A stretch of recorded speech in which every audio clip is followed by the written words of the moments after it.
Good evening, everyone. Welcome to this workshop about blockchain gaming. My name is Har Preet, and my background goes like that. I started my career as a game developer, and then I was quite interested with the blockchain. And so I chose that I should pursue my career in blockchain, and I wanted to study further. I came here in Berlin and did my master's in TUB.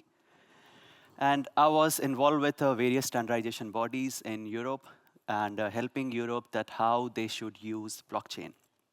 And then I got in touch with Tendermint, and I'm working here as a developer relation engineer from last 2 months. So let's go further. And when I talk about as a game developer, some of my work, so this is, if you might have heard about Java-based game, Symbian. This is one of the games that I did, which was the most downloaded game in Nokia OVI store. Another one, Windows Phone, was quite popular, but somehow the Windows Phone got dead. And you will still find the reviews on the Windows Central, and it was nominated for NASCOM award, this spin game. I was the developer of this game. Another game which is already available in the store is called Epic Cricket. Cricket, of course, Indians love cricket, so this got more than 10 million download and still available and still growing. And this is the last the last game which I delivered. And after that, I moved my journey to the blockchain domain. Now, when we talk about the blockchain gamification, so I see this into some criteria like gaming. We can gamify the economy of the games using blockchain. We do a lot of purchasing. We buy a lot of assets for our game, and maybe to upgrade ourselves. And these all things can be gamified. Now, another more important point is about the true ownership of game assets. Right now, we see this as NFTs, non-fungible tokens. You can own the assets in a game which you can verify on a blockchain anytime. You might have heard about this game called CryptoKitty. It's very popular, and NFTs are quite expensive sometime in the CryptoKitty. But yeah, you can create your own crypto assets in the gaming. We can also improve the gaming experience. We can give a good gaming experience. Gaming experience in the sense that there are a lot of rules which developer sets while developing a game. Example that some update is coming up and you are not happy with that update, but you have to update it because you have to, if you want to play that particular game or not. So in that case, with the blockchain, we can create a set of proposal like this upgrade we want. If the end user, like you, because you are the player of the game, and if you decide that either that game should get the update or not, and based on your choice, those updates can get approved and you will receive those updates. There could be some governance model on top of it to apply all this features, and this thing can be done with the blockchain gaming. In this workshop, we will not talk about this, tic-tac-toe or a chess, where we know that all the movements, it's based on the state that if someone move a one cross, we store the data in a blockchain, and from there we will retrieve everything and know that, yes, this is the current state and blah, blah, blah. I see the future gaming is more towards the multiplayer, where we have a lot of actions going on and some transactions is happening on the behind. We'll try to explore these area in this workshop. We'll not do simple tic-tac-toe. It's not good. Now, here we will try to build a small game called Spunky. This is a Spunky universe. This game is a multiplayer and made for courageous and determined people. It's not for if you are not courageous, then please, I'll say, give a try. Let's talk about this game overview. Have you played Aga.io? It's a very popular multiplayer game. and you should try that. It's very funny. You have to make a strategies. You have to connect with the people, and you have to make a team, and then you can be one of the top on the leaderboard, and you can be the king on that. So this is Spunky universe has a lot of resource. It's had an infinite resource. Means everyone want to come in this universe and eat a lot of thing and wanted to be on a top. They wanted to be a king of the Spunk universe. And this is something that we try to build in this workshop. In this complete universe, you will find some guards. You have to get yourself, get away from the guards, because when you get near to the guard, you will get killed. And you also have to avoid yourself the people that who are bigger than you, because they will come and eat you. Now, these kind of games we can build using existing system we have, or we can depend on some game-based blockchain. But these games need their own application logic. You need to define your logic according to your game strategies, game choices, and how your game tuning is happening. Those things has to be a game-oriented. That's why I say that games do need application-specific blockchains. Here I try to gamify some of the parameters. We will be building a decentralized leaderboard. Currently, we depend on, when we talk about the leaderboard, we depend on the Google Play Services leaderboard, or a Apple leaderboard, or maybe some third-party leaderboard. But here we'll try to build a decentralized leaderboard where anyone can see your score on that game. We'll try to build in-game assets, NFT. We'll not build ERC-721, but NFT for the game and for specifically game style. We'll try to build a small reward system. Now, from centralized, developer-centric towards the transparent reward system. For example, that I'm setting a one milestone that in this Spunk universe, if you will achieve 10,000 score, I will give you 100 Spunk. So these kind of rewards I will try to create here. And if you are the one who can score 1,000, come and claim. And you should be the first one to come. So this kind of logic we'll try to create in this. So these are the methods which we'll try to create. And so now let's jump and start developing using Starport. Starport, you already have heard a lot about this tool from Tobias. And now, if you are a developer, then I will say that, of course, let's develop together. Yeah, we were talking about that how we will bring leaderboard, in-game asset system, and reward system in the blockchain, and we try to develop it. And these are the methods that we will develop. And what we did, we went to the starport.com. And you can also install on your local machine just by doing the curl on this particular URL, or you can try it online. And when you click on that, it will open this Git pod where you will have a Visual Studio kind of a view to run your code. And now here you will see that Starport is already installed. And now I will quickly go and scaffold my blockchain. You can also visit doc.starport.network. This will eventually move to starport.com.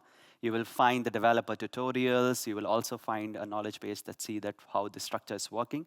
I find the CLI is very useful because you will find all kind of commands exist, and we can quickly scaffold the chain. Now, if we search here, that's for the scaffolding. Here we can see the options to scaffold a lot of things. So what I will do, I quickly go to this quick Git pod. I say, OK, Starport scaffold chain, and I will, in a go that we have to provide our GitHub path. And this is my username. You can visit and clone as much repositories you want. And I'm giving the name Spunky. What it will do, you should keep a small eye on this area where you see that different kind of folders are coming up. This app will include all the entry points where all your logics already combine. And this the CMD folder will generate a command line interface. Proto is where our main data structure lives.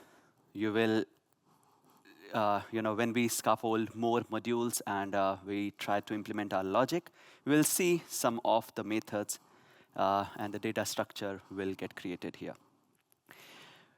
We have, by default, some front-end integrated view. We will not talk about this front-end in this workshop, but you must explore. It is, by default, integrated with the Starport blockchain. You don't need to develop any kind of a UI. It's already there. We will be playing more around with this X folder that where all the code will be living. Now, if you look at this configuration, you see there are some set of coins and accounts are setups with some coins, and there is faucet is available in case if you wanted to fuel your wallet. There's also open API spec generated. You can query that. And what I'll do, I'll stop this Vuex compilation. The reason that so that for the demo it should start. Like I don't have to move around with a lot of things here. So I will quickly go here, and now I'm going to develop a module. So let's say I will say Starport scaffold, and I will say a module. This module is for storing the scores. I'm naming it score. And what this will take, we can simply check here. When we are scaffolding the module, we can give the name and the flags. The flag, like what kind of module dependency it has. So in our case, we don't need any kind of a bank or account. We are just storing our scores. So we go here and scaffold score, and that's it. Now, when we see here, we will have another module created, this score. Now, inside the score, what I need to store my high score. So what I will do, I will scaffold list. If we see here in CLI, list is, here. This list is basically CRUD for data store of an array. So I simply go here and click Starport list. I'm storing high score. And this belongs to a module called score. Let me check the command here again. So I will mention the module, and that's it. Now what it will do, it will scaffold some CRUD, which will have this score variable available to do the create, read, and update operations. Now, when we see this proto, we can see here there is a high score message is created where it has this ID and creator. And if we see in the transaction, we have this CRUD create high score, update high score, delete high score method available. Now, to run this chain, what we simply do, we simply call Starport chain serve. Boom. Now, it will install all the dependency, and we should be able to access the APIs, and also we should be able to access the client, and we will create some scores.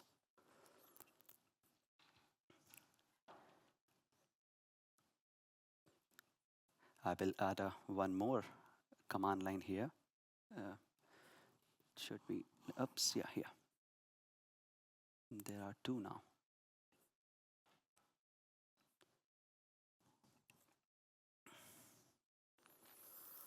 Now, you see, it has created a couple of accounts, Alice and Bob, which I mentioned here in this configuration. You can mention more. You can mention the coins which you wanted to give, and also to stake. And here we can see the Tendermint node is running. This is our RPC, and this is a blockchain API which give us a Swagger client, and based on the open API specs generated, here we can see this API sets. I've created this score module, and we can see this score is available. When we try out, of course, we will receive nothing, but we can see what it is storing here. Here, when we go on the other command line interface, it will generate a CLI tool we can see on the Spunk. And if we try to maybe check what kind of methods are available, I simply say spunkyd and transaction and module is, for example, is when we're talking about the Spunky, then we can, or maybe we just click transaction and see what kind of modules available. So there is a one Spunky for Spunky transactions, and there should be a one for score we just created. So now when we click here, score, and we see there are three methods, three commands available: create, score, update, or delete. We can always go here and see how this is working. In a client, we can see there are some CLI command already added. In the transaction high score, we can see here this create command is created, though it doesn't take any parameters, because now I can create more list operations, and it will start taking parameters, and now the command is created. The logic is going to store in this keeper. Here we will see the message server high score, which basically implement our logic. Here, by default, it is just storing the creator of that particular high score. Here, you can apply your own logic. Example, if you wanted to store a score in such a way by calculating some factors from your game. And these kind of logic that you can apply here. Now, we have seen that how we have scaffolded and run a small blockchain. I will show you my code now, which you can go to my repository and clone it, because we don't have much time to go to each methods step by step. But I will show you the code which I already developed. We can go here step by step. So now here we can see I've created one score, which is storing the high score and who created the score. And if we see the logic, it's available under the keeper. And if we go to the message score, when I'm creating a score, what I'm doing is simply take an input of score, which is coming from the command line, and appending into a blockchain as a transaction. When I'm doing any update, what it does, it fetch all the scores available on this blockchain and check either you are the creator of that particular score or not. And then after that, you can update the score. In the same way, I've created one more module for reward. What this reward do, you can create your own reward, set a milestone, set some descriptions, and lock your reward points. And the person who earned this reward will be known as Spunker. And the person who created this reward, it's a creator. If we look at the logic here in the keeper, we can see on the reward, when I'm creating a new reward, it take all this input. I check the address of the creator, and I'm using, then after that, I will see which module that I'm using here. This is the reward module, and this take the address of this particular reward module. And now parsing the coin, then we know how much reward it should be in coins. And here, with the bank module, the creator will be giving their some reward point and locking it this module. The person who earned the milestone, who achieved that milestone, will be able to get that reward. And this coin from this particular module will get transferred to the user. And for that, there is one method which I've created. It's called reward claim. So when we come to this claim reward function, we see it will check the score, it will parse, and then here from the score list, it check either you did the high score as per the milestone or not. If not, then of course you will not receive the reward. But after that, it will also check either the reward was already claimed by some spunker or not. Then we compare this high score. Either your high score is greater than or equal to the milestone which was set by the rewarder. If it's correct, then the coin will get transferred from the module to the spunker, who basically claiming the coin. Now, in the same approach that I've created a small module for NFTs, this is not ERC 721 NFT or the standard way of NFT work, but in this game, I've created as per my game should look like, where I have a collections of NFT. If anyone can create any kind of NFT in that. And it will be transferable from one person to another. So in this game, the NFT is King of Spunk, which is getting created by the Spunk Universe owner. And the person who scored the highest on the leaderboard, that will earn that NFT. So this will have some methods, like example, name, symbol, description, what is the URL and URL hash of that NFT, who is the creator and who is the owner of this NFT. Now let's try to create some NFT. So I have this CLI running up, so I simply go to spunky D and click on transaction. I can see there is a method. I have to call the spunky as well. Now here I can see I can create an NFT. Now I quickly go here and type NFT. And from here, the CLI, I can see that what input it take.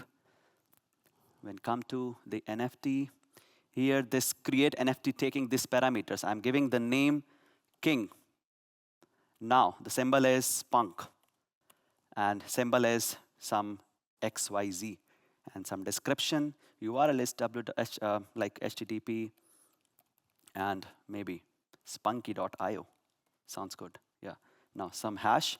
And it is being created by Alice. Now, what happened? Something is missing.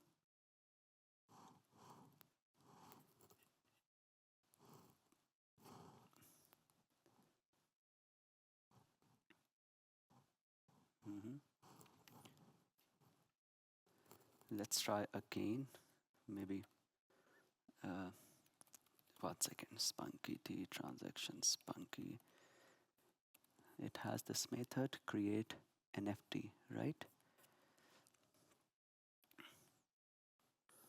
And some 1, 2 command, 3, 4, 5.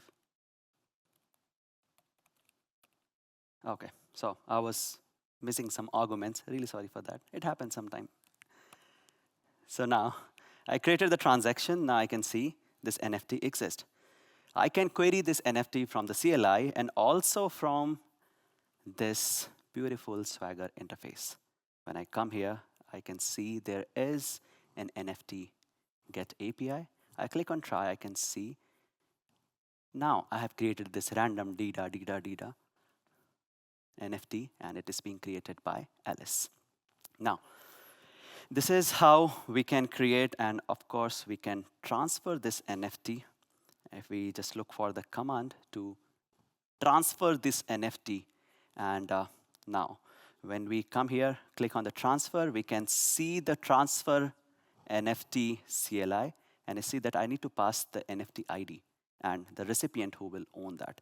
Here in this case, I can see the NFT ID is 0, and the person who will own it, let's see, maybe here the another account we have is Bob. Oh, I also have an account for a Tobias, so I will transfer this NFT to Tobias. And who is transferring? The owner, who is Alice. Now, again, something is missing.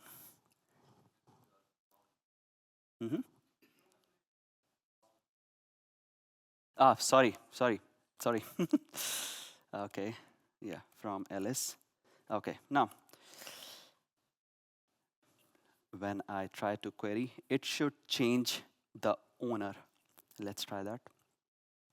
Okay, So now I can see this NFT is transferred, and Tobias is a new owner of this NFT. Now you can, of course, try with this, different methods which are implemented and try to learn that. I've created a small game to show you. So what I'll do, I have started a small server. This game, you will find it in the GitHub also. And I have a two browser here because I will be logging into a two different person. So this is our game, Spunky Universe. I will open this in this particular browser as well. Now, to play this game, what I just need to install a one Kepler wallet. I can see I have just signed up with one of the account which I created. I have some Spunk available here. And this is another account which is for the LS, and it has some another account, some another balance. Now here, I'm logging it. This is a multiplayer and communicating with each other using the sockets. And I log in as LS. I'm collecting, I'm growing here. Now, to play the other side, what I'll do, I'll just keep it on the top and leave it. And then I'll log into the other system. And then we should be able to create a score. OK, let me keep it here. Some side. Alice, stop. Don't move now. Now here, Alice. OK, so now here, I'm logging as a Preet. So now I can see Alice already scored 80. On the second side, I'm playing. I'm collecting the food. I'm growing now. And when I come down, I should have enough food so that I can eat Alice. Yeah, Alice has 88 weight. I have to grow more. He's collecting now. Where is Alice? Alice is on the top somewhere here. So I'm coming. I'm going to kill Alice. Now the Alice die. What I do after that, when you see the game is over, it's saying, OK, now you can update your score.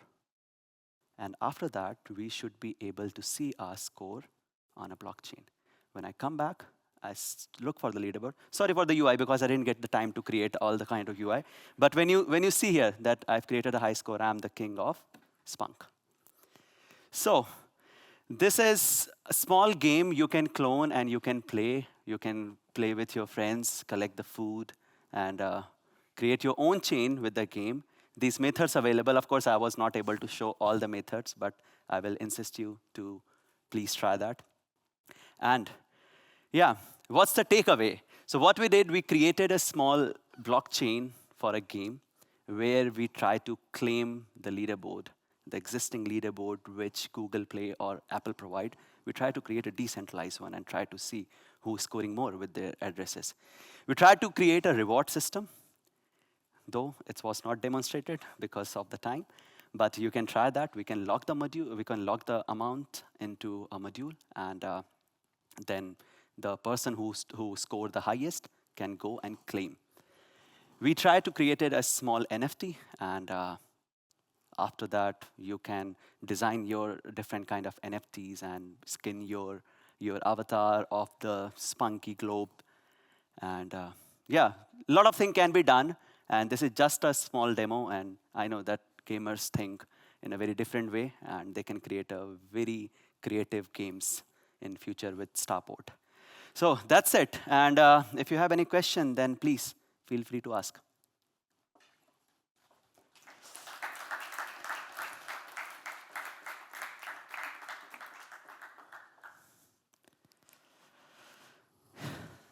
Questions?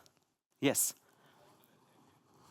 How long did that take you to make all that spunky stuff? Honestly, I joined Tendermint 2 months ago, and I created this spunky blockchain in 5 or 6 hours. 5 or 6 hours? Yeah. Oh, yeah. Because that time I was also learning, because I'm not into Golang, but I learned it and I really find it amazing. Because it's very flexible, you can create modules, and with the Starport, you just need to fire some of the commands and everything is up. And it's very amazing. You can go to, this Sing HP 1069. You will find this funny face and my ASCII name. And And yeah, you can download. Thanks. Thank you so much. And I would like to call Callum on the stage, and he will carry on further from here. Thank you.